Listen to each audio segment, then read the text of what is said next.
Welcome to the PT Marketing Power Hour, highlighting successful marketing strategies from North America's fastest growing clinics so you can learn from their wins and power your practice growth. We have another great episode today, so don't forget to hit subscribe on YouTube or wherever you get your podcasts. Now, here's your host, physical therapist, marketing expert, and CEO of Practice Promotions, Neil Trickett.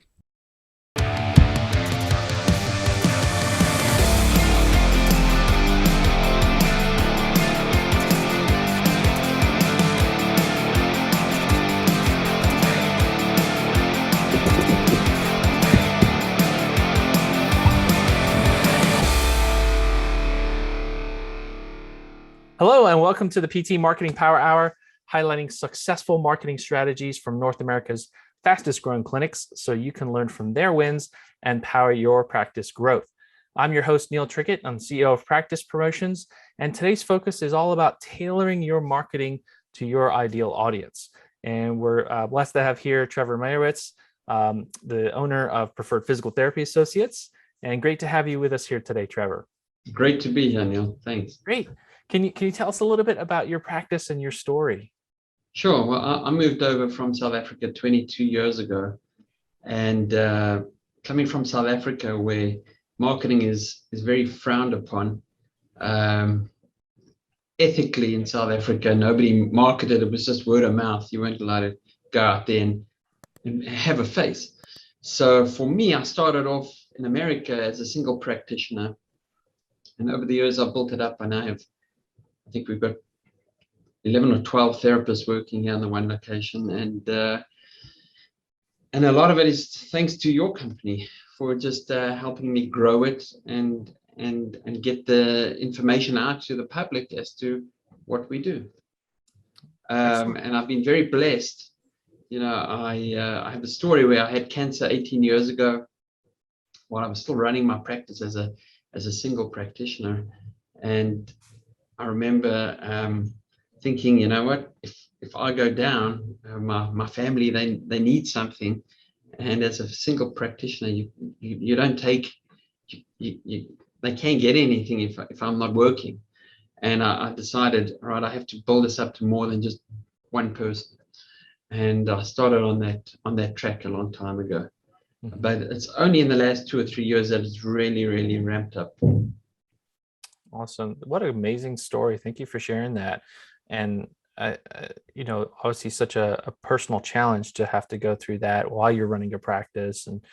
But I like the way that your philosophy, the way that you approach that, because there's a lot of practice owners out there that are, single practitioner, or maybe just have a very small amount of people that work with them.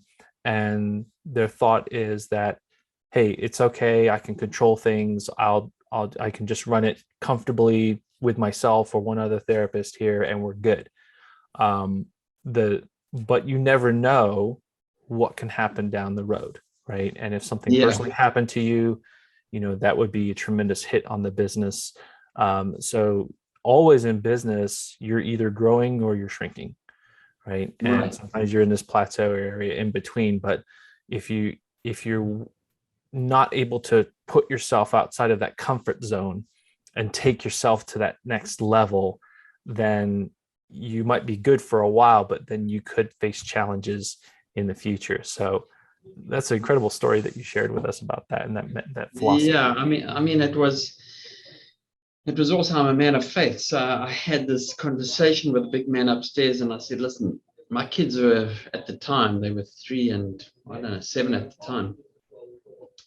And I said, if I can be around to see them grow a little longer, I'll try to help as many people as I can on this earth. And that was my mantra, to actually help as many people as I can. The money will follow.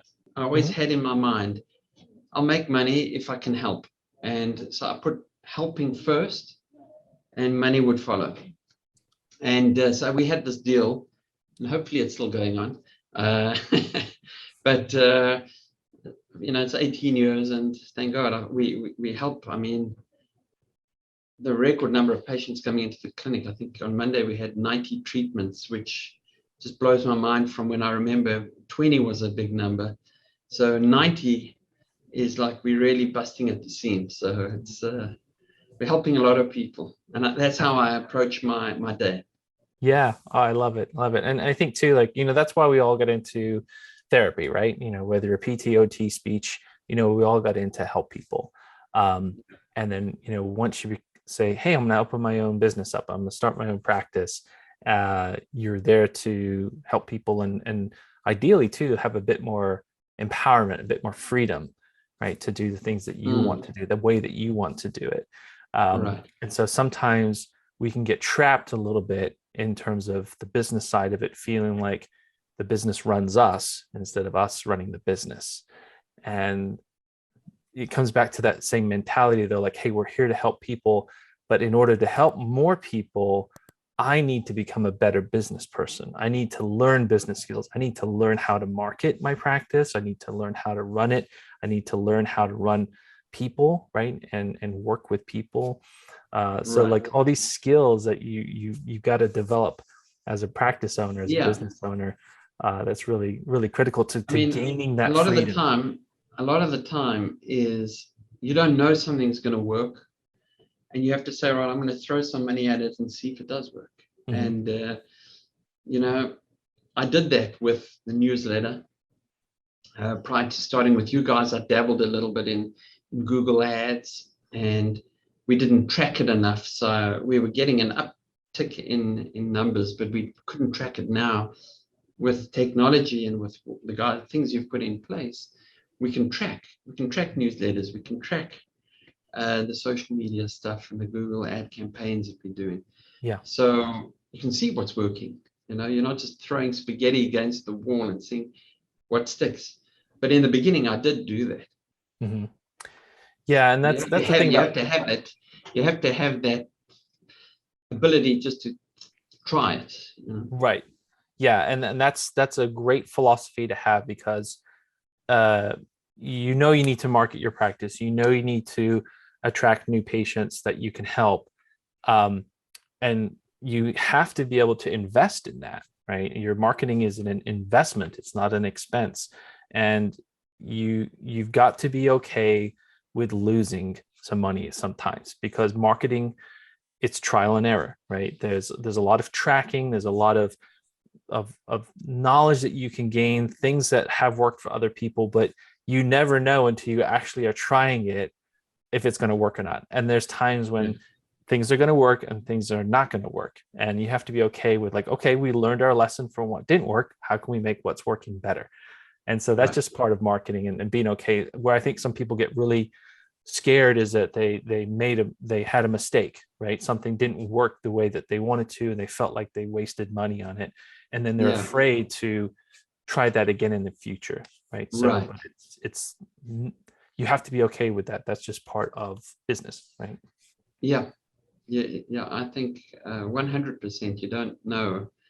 I mean, when you look at a practice, and we've been blessed, we've got 5,000 or 6,000 patients in our database, and so the lowest hanging fruit are those patients that we have that know us, they trust us, they know who we are, where we are, how we treat, the whole deal. So it's easy to reach them.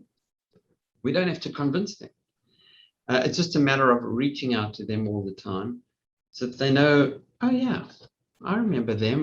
We send out the newsletter, and when they have a diagnosis that pops up, which, we're human, something's going to happen.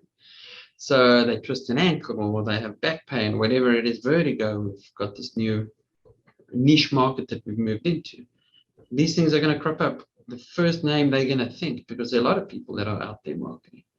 The more we're in front of them, the more they're going to remember us. So that's why continuing to be in front of their face all the time is critical.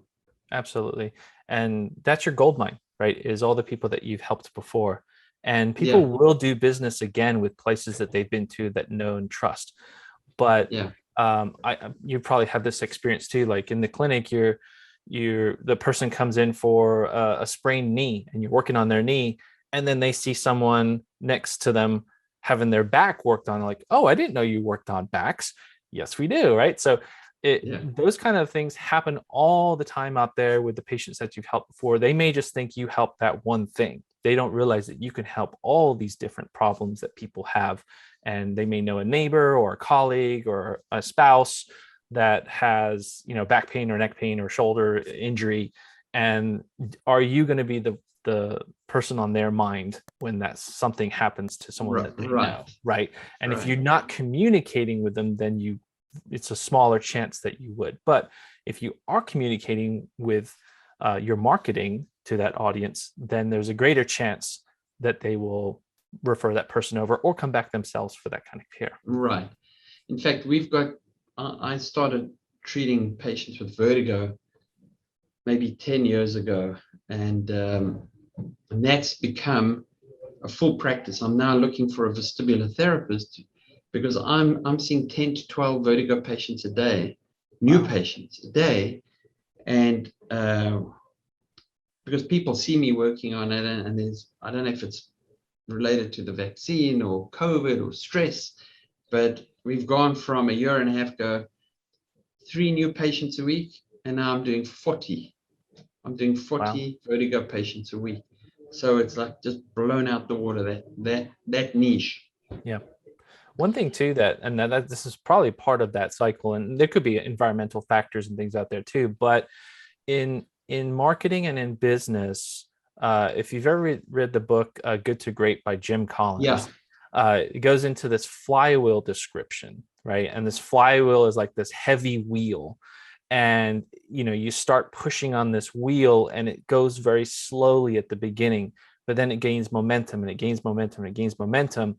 And this is just like this is a perfect example of what you're just saying. Like, you started off and there was a few patients coming in for vertigo and balance problems, but then they started to tell others, and you start to get more of this reputation building and building and building, and now you're on this flywheel that's moving very nicely there. So, and now you're at that next phase where it says, okay, time to bring some more help to support this area, this niche that you've created. Yeah, I need to step off the wheel so that I can manage it better, because right now I'm stuck being the guy that started it, and I need to manage the business more. So I'm juggling a few balls. Yeah. And so I think this kind of leads us into this conversation of knowing your market, right? And so you've been able to look at these different niche markets. I think you do an amazing job of this in your practice, of really looking at who do I need to talk to, like who do I need to work with and who do I need to attract. Can you give us a little background on kind of, your type of audiences that you market to in your area and kind of your philosophy to connect to them?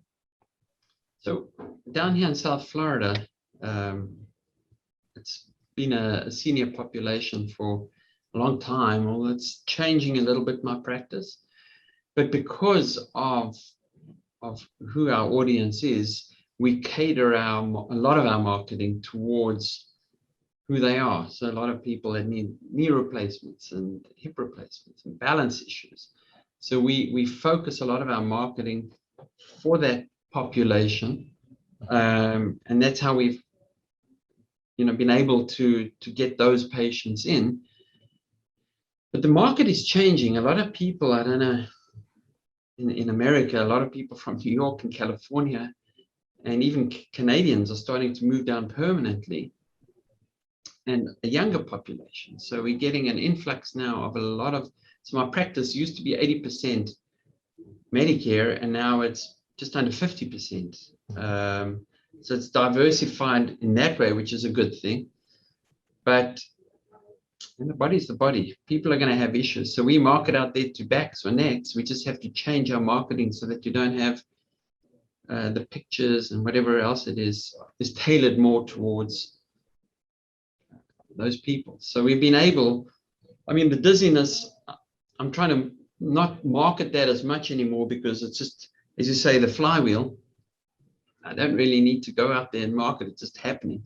But we try and tailor to, and we've treated a lot of high profile people, New York Giants, the Panthers, hockey team, different people that are involved in all these. So we see some high profile people here, and we use certain aspects of that for marketing, and I have a wall of fame in my waiting room. People see that. But the main thing is we cater to the general population, and I don't know if that answers your question. Yeah, it does. And I think we hit on a few different things there. One is kind of the rule of endorsements, right? So you've got some third-party celebrities there, and certainly in your area, it doesn't have to be necessarily like a super famous celebrity. It could be just someone who's well known in the area, right? And if they're okay with it, being able to, like, have them up on a wall as a testimonial, like where other people say, oh, I know that person, right? Or if I've heard of that person, and oh wow, if it's good enough for that kind of person, then it's good enough for me, right? So that's a great thing to really leverage, is where you can have celebrity type endorsements for that. And then the other area is really looking at, I think you touched on a good point here, which is diversification. And so sometimes we can say, hey, I'm doing very well in this area. For example, like, I've built my practice on working with seniors, right? And so my practice is 80% Medicare. But we can see what happens if Medicare decides to change reimbursement. That's a huge impact on the practice. So it would be, I think you probably looked at this 2 or 3 years ago, but it's like, okay, I need to attract a middle-aged crowd, right? Or a younger crowd. And what are the mechanisms I can do for that? And so there's more online marketing that you went into to make that happen and attract that type of audience. And so you've got to this point where you've created more stability in your practice, because now you're not so heavy on Medicare. You have more of a diverse population that you're able to pull from, different types of insurances and different types of age groups that you can help. Yeah, I'd say that Google reviews, I underestimated them in the beginning, but they're unbelievable. How many people, when they come in and they say, "Oh, I saw your reviews." So when we, and that's the full gamut of young and old people. The senior population, believe it or not, I just had a lady, 81 years old, with vertigo, and she said, you have some very good reviews. So they do their homework. Mm-hmm. Everybody does. So we have a goal every month, every week, and I have to try and impart this more on my staff, is to try and get more reviews. I'm trying to incentivize my staff to get reviews, because it's critical to get Absolutely. A good review. Yeah, it's so important, online reviews. And some of the stats out there is 98% of people will check reviews before they try a service or a product, and I think about 69% of people say that if a review is older than 3 months, it's no longer relevant. So people want to see that you're getting consistent reviews. It shows that people are saying good things about you on a consistent basis. And I mean, if you thought about, like, if you went to a restaurant and they had 100 reviews, but the last review was 6 months ago, you would sort of think, well, are they okay? Did they start going bad? Are they like in business? So you start to have all these questions in your head. And that's why it's really important to have consistency. And I think what you touched on there too is that you can't go it alone. And a lot of practice owners think, okay, well, I need to get more reviews, so I got to go do it, right? They've got to get the review. They've got to try to do email automation or other systems to make this all happen. When in fact, a lot of times it just comes down to helping your staff to be able to easily ask for reviews and ways for them to easily get patients to start doing it in the clinic right on their phone. Right. And that's the key, right? If you have multiple people working on it, it's going to happen. Yeah, I think ultimately as an owner, I want it to happen faster than it does. But incentivizing people, I think, is a good way of doing it. Telling my staff, you get entered into a raffle every month and get reviews. We'll pull out whoever's got the, is the lucky winner. We have to think of other things to get other people to do the work for us. Right. It's always got to be about games. At Practice Promotions, we play a lot of games with our team. Reviews is just one of them. So, that's something, if you're not really running much in terms of games, that's a great place to start. People want to play, they like little treats and incentives. It doesn't have to be expensive. And, what's the main thing that you're just trying to accomplish? If it's getting more reviews, that's great. If it's making sure that, the area is tidy, that's another, thing. So there's all kinds of games that you can be playing. Yeah. So let's talk here a little bit about, knowing your audience, and something that you've really done well is that, you have a more senior population that you're speaking to, but, your marketing message, while, you're looking at layers there, right? You're looking at online layers, you're looking at direct mail. So you talked a little bit about your newsletters before, and so how did sending out your newsletter, direct mailing your newsletter to your patients, how's that helped your practice? I think people, every week I play table tennis with a friend of mine, and every time I go, I see my newsletter. He happened to be a patient of mine, and he gets a newsletter. It sits there. His wife likes to do the Sudoku, whatever the reason is, and things we put in there to keep it in their house as long as possible. I found, and through different types of games that we put in there, people keep it for a longer period of time. They just read it, throw it away, which is fine. But we put coupons in. We started doing orthotics, which I never thought would take off.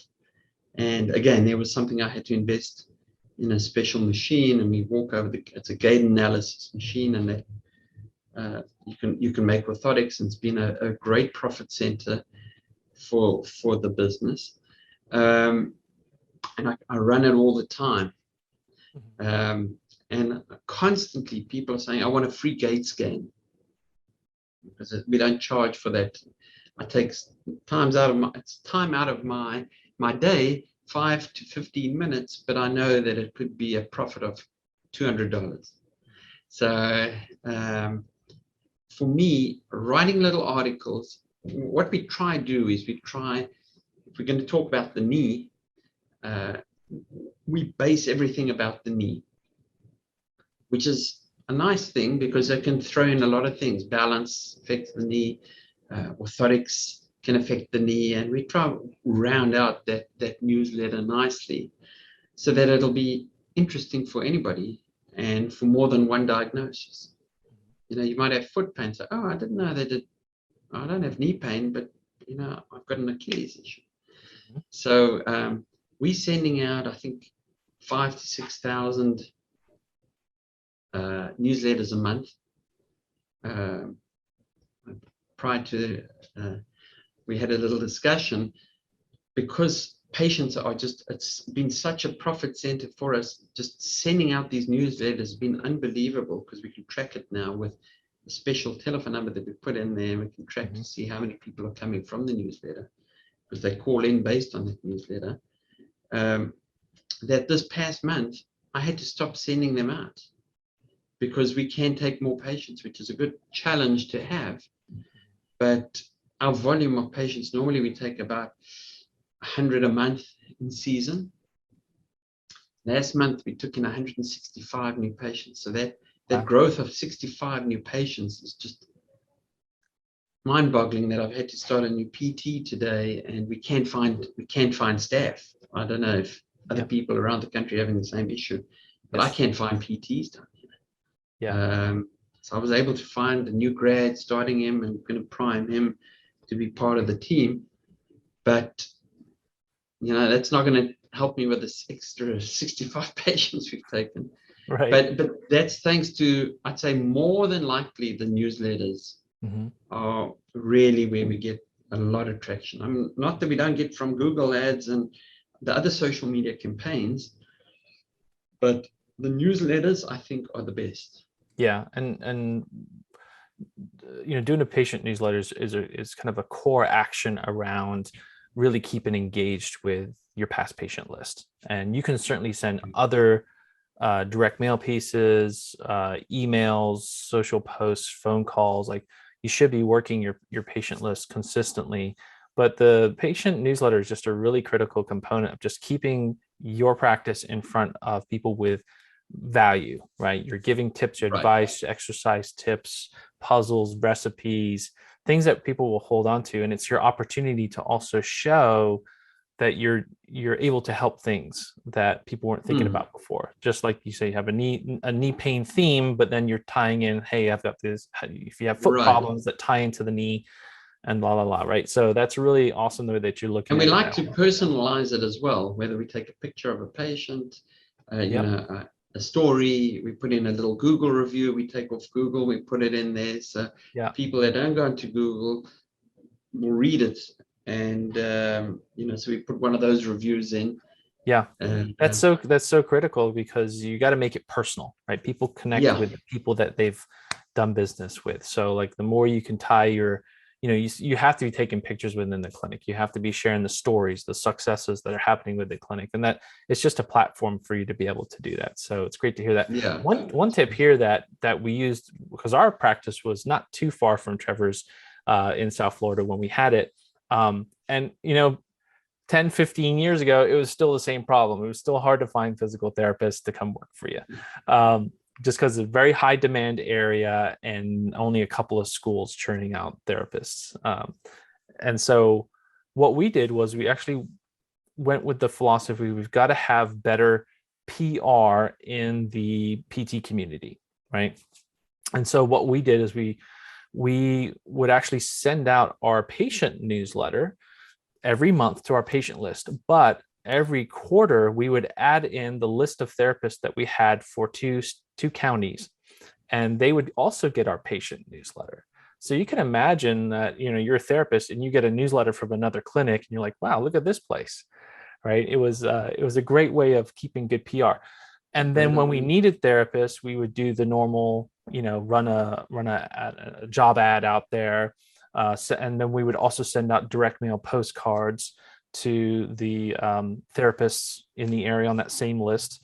So they were getting different direct mail from us. They were also seeing job ads out there for people that were actively looking. And then lastly, we also held continuing education classes in our clinic. So it was an opportunity to train and teach, but also scout who was a good therapist and then invite them for an interview after those continuing education classes. So what happened is we got this really, it's not something that is, again, an instantaneous result, but it's setting up for prolonged success with getting talent to come to you. So when we actually were selling our clinic, we had that week 3 therapists walk in asking if we were hiring, which was fantastic, because I'd actually lost one PTA because they were a little concerned about the transition.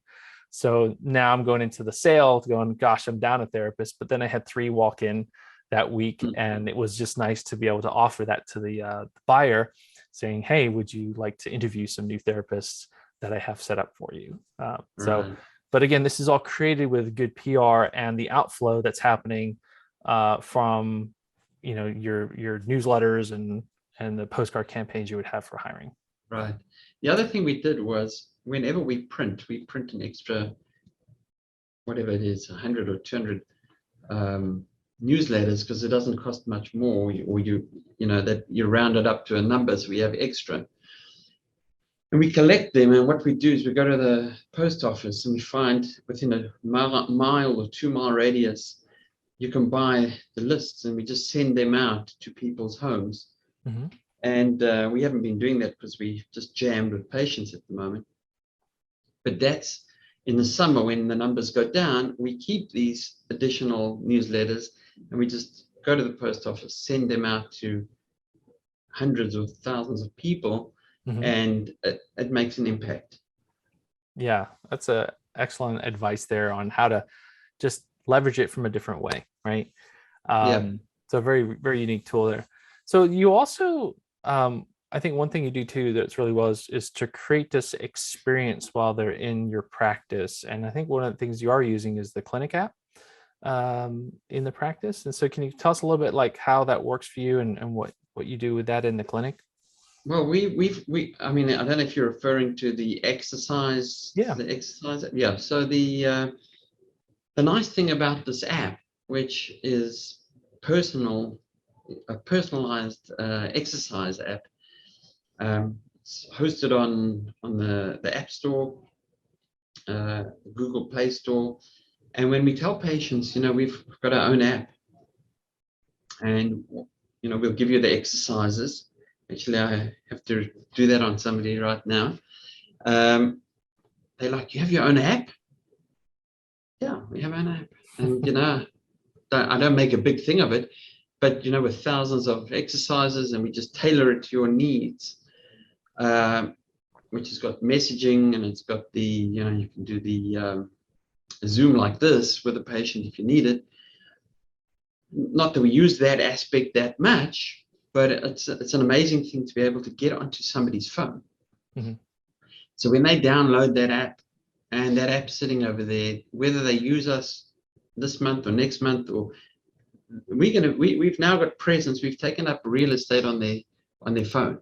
Mm-hmm. And whenever they're scrolling and they see that little app, they won't delete it because they've got those exercises tailored to their problem, which may come back. So for us, it's been invaluable. My therapists, it's easy for them to just click, click, click, click, click. You can choose 5 or 10 exercises within a minute. They've got it on their phone, and it's with a little video. It's been, for me, it's definitely been worth that return of investment. Yeah, that's wonderful to hear. And so for some of our clients out there that aren't using our custom clinic app, we partner with a company called PT Wired, and then we dial this in, especially, and it's very different than any HEP app that's out there, because there's a lot, right? And the thing that's very different here is that we've been able to create a way for you to have your own clinic app on the App Store. So it's your logo, it's who you are, and like you said, you can say to the patient, "Hey, we have our own app. Please download it. I'm going to send you your exercises." So it gives this impression like, wow, this clinic has their own app. It's not just a HEP tool, it's a marketing tool. It's about creating that rich patient experience during therapy. So we know that patients who do their home exercises are more likely to continue with their care, right, than people who don't. So we want to make sure that they're doing it. And it's got games on it that makes it interactive. It's also connected to your website, so they can pull up the blogs, and those can be push notifications out to them.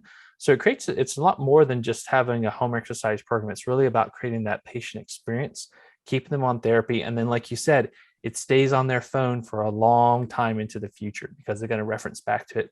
And you can imagine that they're probably going to show that to some friends, like, "Hey, here's my exercises I do for my physical therapist," right? So that's wonderful to hear how you've been utilizing that.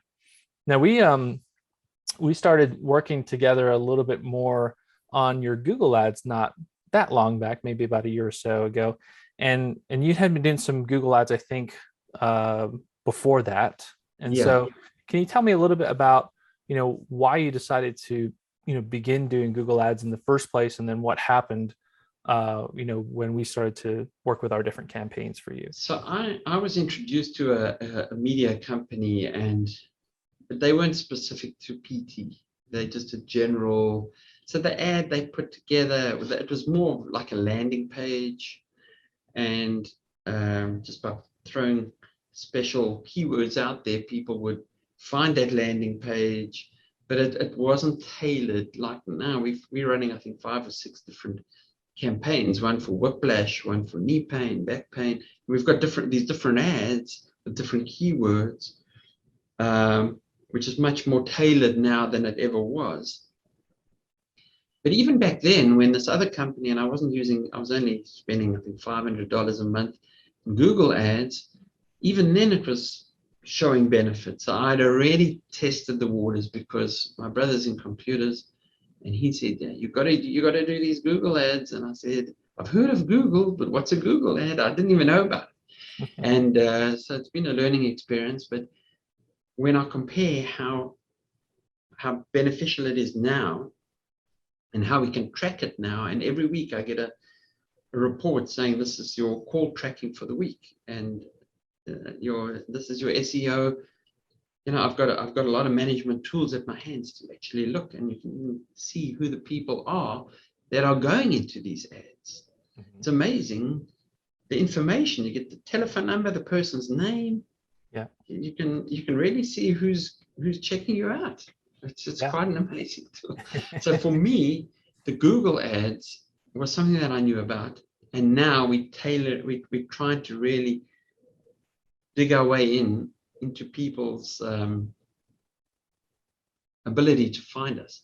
And one of the things that we did have, I don't even know, it's a pixel. I'm not a computer guy, but which we were doing, and I brought it with from our previous company, was I think it's called ad tracking, where on my website we have some kind of a Daniel deals with me on this code. So somebody comes to our website, and then afterwards they go to they go to Facebook. And when they go to Facebook, somehow it tags them. So now whenever they're reading their regular their feed, an ad is going to pop up, preferred physical therapy. And we can see how many times they are viewing or how many times that ad pops up. It can be annoying for them, but I don't care. It's just, they just scroll by it and they'll just see the name. So we have that ad tracking system built in, and that was from the previous company that I dealt with, but I brought it with and we plugged it into my website. So yeah, that's the thing. You got to track people's behaviors, right? And so you definitely need, if you're not doing Google ads, you definitely need to be doing that, because your goal is to have your practice on more spots on page 1 of Google when people are searching, right? So if they see your name up in the Google ads, they see your name there in the local map, a 3-pack, and then they see your name, in the top 10, then you've got 3 or 4 spots on page 1 of Google that you can be in front of. And so if you're looking for help, you find that practice with 3 or 4 spots on page 1 of Google versus another clinic that has 1, who are you going to choose? So that's why doing Google ads is so important. It does allow you to reach more people in your community, and also have more opportunities when people who are searching for that. And I find that Google search ads are probably the best, just because that's your warmest audience. They're already looking for physical therapy or physical therapist, or something to do with their condition, whether it's a back or a neck or shoulder problem. So if you can get in front of them for that, they're already looking for some kind of solution or advice or some kind of information around it. So you're going to have a lot hotter audience to come through. So that's really great to hear how you've really leveraged Google ads. And I think, again, coming back to what we were talking about, having that multi-layered approach, right? So you've invested in your online capabilities to reach people, right? And then you've also invested in your patients, your past patients, to reactivate them, also in your patient experience within the clinic. And so, you have this multi-layered marketing approach for that people don't just see one time your message, they're seeing it all over the place, right? And then that's going to create more of that opportunity for them to start to connect with you in the clinic. And so here you are, you're just telling me that you're kind of busting at the seams here in your practice, and that's just a wonderful place to be in. Definitely presents additional challenges of where do you go from here, but it's better than the other direction where some clinics are wondering, how am I going to make payroll this week because I don't have enough patients to treat, right? Right. Yeah. So Trevor, any final thoughts for our audience out there and things that have been successful for you? Well, I'd say, I have 4 therapists that are Brazilian. We live in a very area down here in Deerfield Beach. There are a lot of Brazilians. And what I decided to do was we sponsored a Brazilian MMA fighter, and he was on ESPN, and he did well. He got to the semifinals this year on the Professional Fighters League. So we made a poster of him. We put it up in the waiting room, a banner, and then we got him as part of the deal because he didn't have insurance. So it was hard for him to pay for his therapy while he was doing these fights. Part of his thing was he would post on his site because he had 40,000 followers. So if whoever's watching this out there, if you know somebody who's in your community and he's well known, and you can give him therapy, give her therapy, and use that as a technique to get them to boost. And so we have a lot of Portuguese patients now, because through that whole thing, I don't know if we can track it as well, but I can just hear there's a lot more Portuguese being spoken ever since we did that campaign. So I know that it did work, and it was a useful tool. The other thing that I thought about telling you is, my whole philosophy is treating patients like family, and we put it out there, and we make the clinic a place where I try not micromanage every little thing. I try to get my therapists to sort of have their own little practice within. They have their own patients, and they treat the patient their own way, as long as the patient's getting better, and there's a lot of intercommunication between all of us. But we really try treat everyone, whether it's my staff, patients, like family, and we put it out there in our marketing that is how we approach it. People want that contact these days. Everything is just so digital, and so even this, we're Zooming.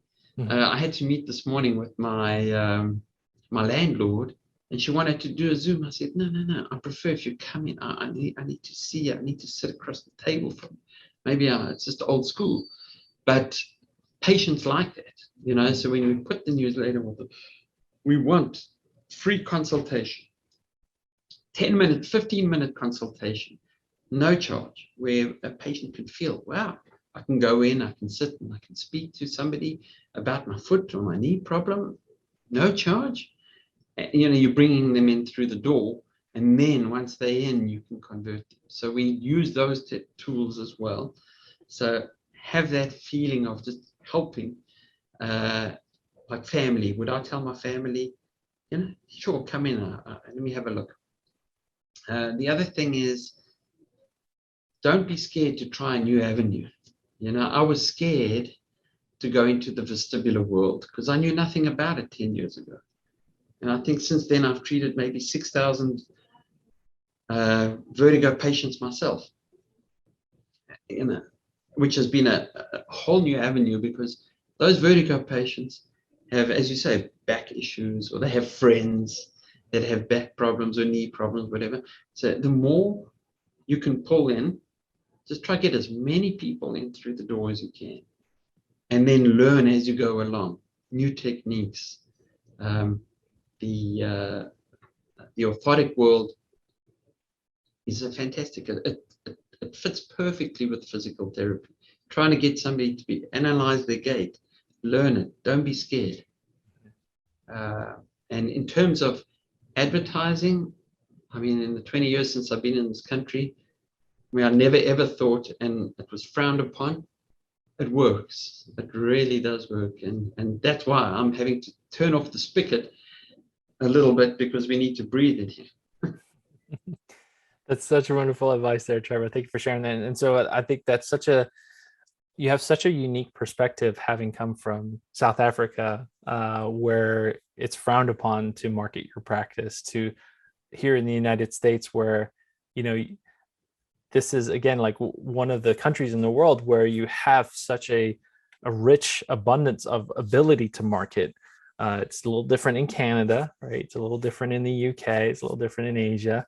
But here in the United States, you can go at it, right? You can go at your marketing, and you can really use that to get in front of many people that you can help. And so I think that's a very unique perspective that you bring to our audience there. So Trevor, thank you so much for sharing all your insights today. And it's just wonderful to see your success. And I'm wishing you much success in all your future endeavors. Thank you so much, Neil. Thanks for having me on. You're welcome.